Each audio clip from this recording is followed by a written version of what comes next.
This is Bill Hornbarger, Chief Investment Officer at Benjamin F. Edwards, with three things to watch for the week of June 22nd, 2026.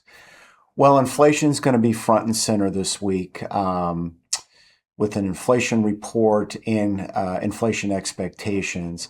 On Thursday, we're going to get the Fed's favored measure of inflation, personal consumption expenditures, and actually core personal consumption expenditures, or PCE, as we strip out food and energy prices.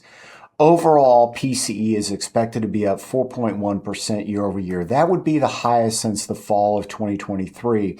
And core PCE is expected to be up 3.4%. Again, trending in the wrong direction. And the Fed targets a 2% core PCE over a market cycle.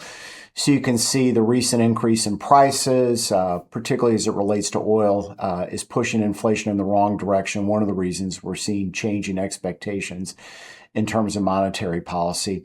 On Friday, we're going to get the University of Michigan consumer sentiment data. Consumer sentiment has been a little bit soft despite the strength of the equity markets, again, related to oil prices and inflation and the war in the Middle East. But 1 year inflation expectations are expected to be significantly higher, up well over 4.5%. Again, trending in the wrong direction. That's proof that consumers continue to worry about prices and the impact on the pocketbook.